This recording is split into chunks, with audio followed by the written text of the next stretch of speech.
Yeah. I'll try. Okay. Alrighty. Welcome to the Life with Joey Calvo podcast. I'm Joey Calvo. Please continue to help the victims of the California wildfires. They still do need help as they're rebuilding. And our guest today is Sean B.W. Parker. He is a artist from England and musician. And he's published a number of books and albums, won awards, give a TEDx talk, and has paintings in a number of exhibitions of it. And he's lived in Istanbul for 10 years from 2004. And he wrote about music and culture, etc. And so, Sean, welcome to the podcast. Hi, Joey. Thank you very much for having me on. Okay. So explain everything I kind of just explained. How did we get to where we're at now? I'm an artist, as you can probably see from behind me, and a writer and musician. And I'm very busy in all those activities. And I'm also a writer on culture and things like that. And I very much, in recent years, got into like online journalism, I suppose, helping with the cultural conversation and all that kind of thing. And I do my best to slump all these things together in as positive and smart a way as possible. So, and yeah, I used to live in Istanbul, as you mentioned. I haven't lived there for 10 years. I've been back on the Sussex coast since then, doing various things. So yeah, in a nutshell. Yeah. Okay. So, what got you to want to be an artist, though? What what really said, this is where I want to go? It's a compulsion, and I don't know how much of it is genetic and how much is like because I like other artists. But when you have a compulsion, it tends to imply that it's genetic. You've got it in your blood from my dad, who is very creative, and my mum, who's very into music. So you've got those things going on in an upbringing that enjoys art and things like that, and theatre. They were both thespians. I'm not. But then during the 80s, when I discovered the alternative culture of then, which was things like The Cure and Prince and The Public Enemy, just Jeff Koons, artist, and into Damien Hirst and things like that, I put all those things into the same genre in my head. So they weren't doing different art or music and things. They were all of the same vibe, So I just got the bug then at 14, and I haven't really stopped since. I've had a life since doing live things, but I've always made in the meantime various different, not always painting, not always music, but I kind of go from one to the other depending on my own energies. Okay. All right. And so when you're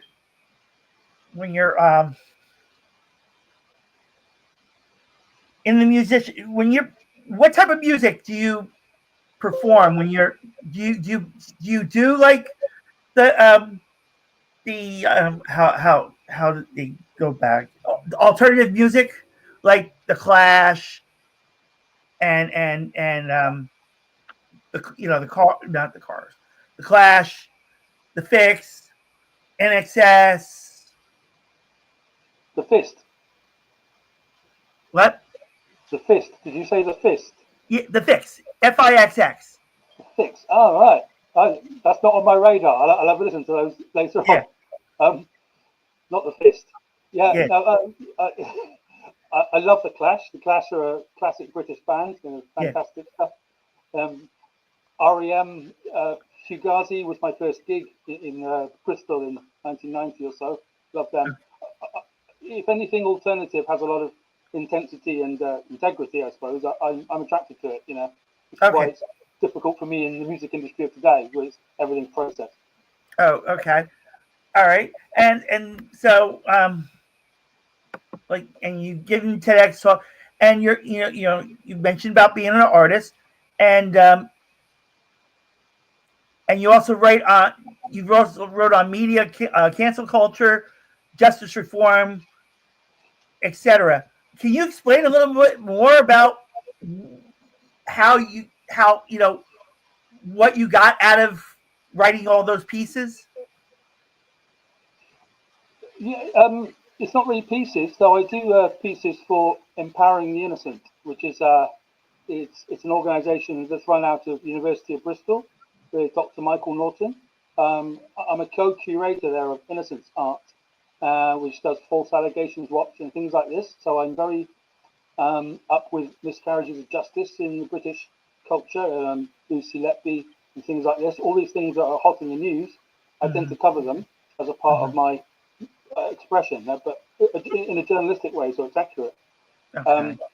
And I've been working on that kind of thing since about 2018, since sort of height of culture wars, and I've kept an eye on it ever since. Okay. All right. And you just wrote a book, Society Portraits 2025. Can you explain a little bit more about that book? Well, this book? Yes. Society, yeah. It's full of pictures from the counterculture. Various people from America, like people like Scott Adams is in there. Your president, Donald Trump, is in there. These things aren't all flattering portraits. They're my messed up version of, art. Anything that doesn't look like AI is okay with me. So it's all these, and included Miss Julie Burchill, who's a British journalist. It's her 66th birthday today. I just realised today. And she's in it as well. She's an absolute heroine of mine. So that kind of thing. All right. And so I don't have a lot of questions, believe it or not. But what's next for Sean? What's next for you? Where are we going next?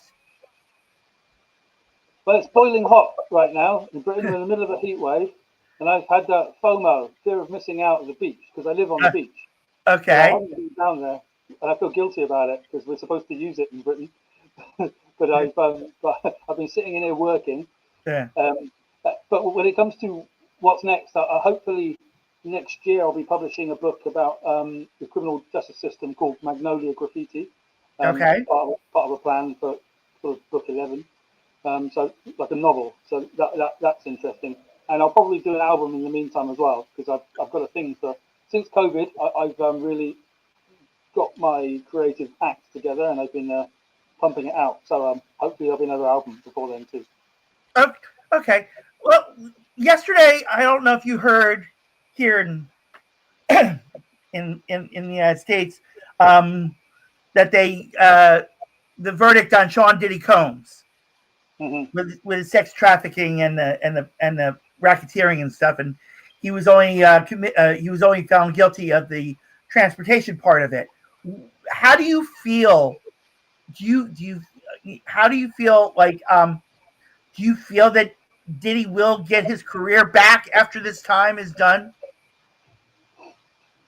Well, I have a complete distrust of the media in these matters. So almost anything we talk about, we don't really know.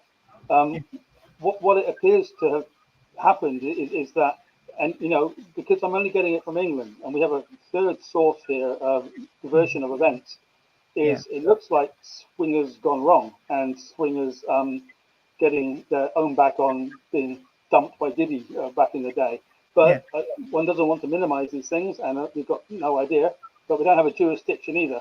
So we're just talking very famous people being cancelled and having historical allegations thrown at them, which happens all the time. And we're all rather used to it. Not bored of it, it's all great fun, but we're all sort of used to it. I think it's going to go away for a while, though. He's already been away for a few years, hasn't he? Yeah. He's done 10 months, and the prosecution's looking at adding another 20 years to him but outside of that, being that this is a first-time offense, he may walk out, but he is spending the 4th of July behind bars because they did deny his bail. So where can people find you, Sean, if they want to reach out to you? Well, I'm all over online on Sean B.W. Parker. That's my name and my branding. So there's not many of us. So SEAN B.W. Parker. On Amazon for books, Spotify for music, or X for news. And I've got a Sasachi art page too, where you can see my paintings. Okay. Yeah, all those places. All right. Well, Sean, I apologize. I can't get any more questions out. I'm not. It's and you've been working your butt off. And you should be outside enjoying the weather and stuff. But when you do have your new book or your new album coming out, please let me know. I'll be happy to help you. Have you back on at any time to promote it. That'd be lovely. I'd love to come back on and talk about whatever's next. Okay. All right. Sean, and again, I apologize for that winding up being short, of a conversation, but I do thank you so much for coming on, though. And I like you said, when when the next projects are ready to come up and you're ready to promote them, just let me know, and I'll be happy to help you.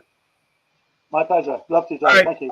And thank you to those that watch the Life with Joey Calvo podcast. God bless you all.